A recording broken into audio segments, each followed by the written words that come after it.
Parlons un peu de la balance énergétique. Lorsque les apports caloriques liés à l'alimentation sont supérieurs aux dépenses d'énergie, on observe une prise de poids. Dans le cas inverse, des apports caloriques inférieurs aux dépenses se traduisent logiquement par une perte de poids. Dans un cas normal, la masse corporelle varie légèrement jusqu'à ce qu'un équilibre parfait s'installe entre l'apport calorique et les dépenses d'énergie. En cas d'excès, bien sûr, l'apport calorique est stocké sous forme de graisse.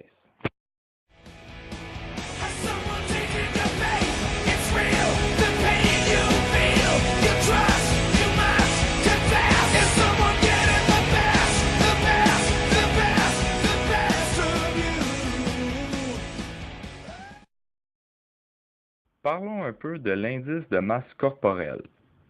Celle-ci nous permet d'établir le ratio entre le poids et la taille d'une personne de 18 ans et plus.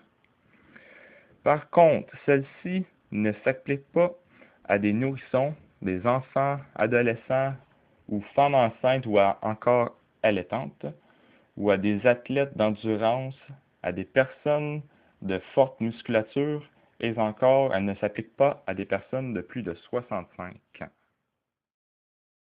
L'indice de masse corporelle n'est pas un outil complet, puisqu'il ne tient pas compte de la masse musculaire d'une personne ou de son ossature ou de la répartition de ses graisses.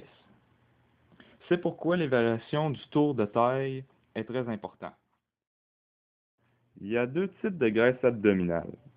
Premièrement, il y a la graisse sous-cutanée qu'on relie souvent à la bédaine de bière. Puis deuxièmement, il y a la graisse intra-abdominale.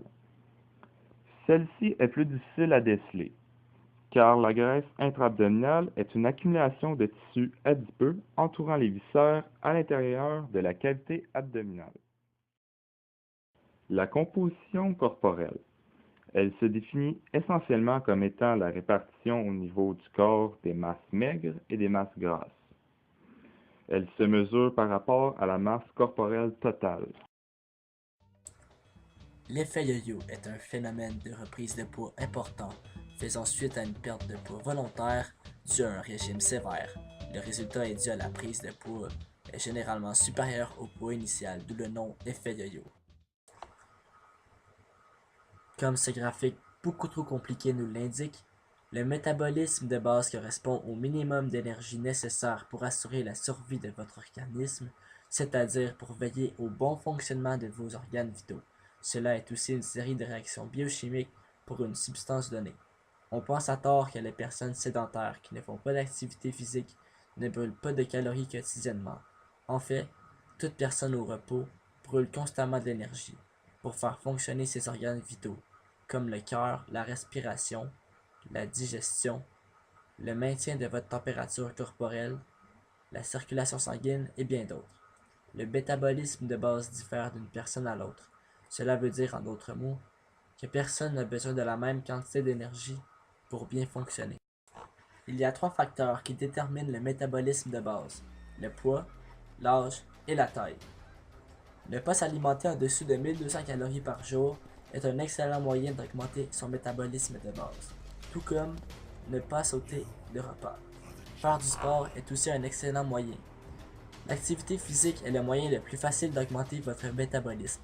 On peut brûler jusqu'à 1000 calories à l'heure en pratiquant une activité physique intense. For your entire life has led up to this moment.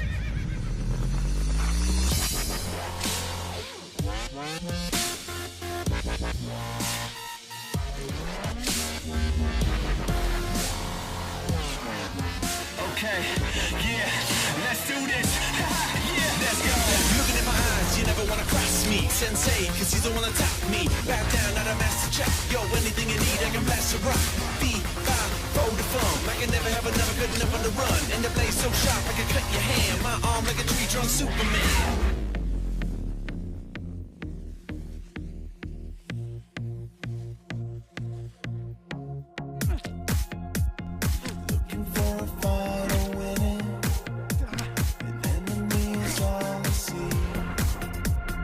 Close enough and I will finish. To death as fat as all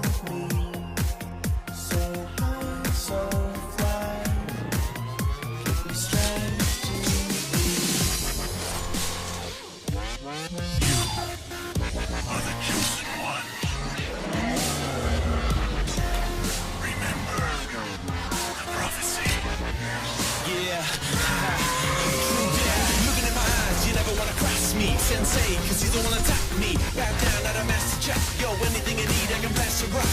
Be fine, fold the fun. Like I never have, I never could, never to run. And the blade so sharp, I can cut your hand. My arm like a tree trunk Superman.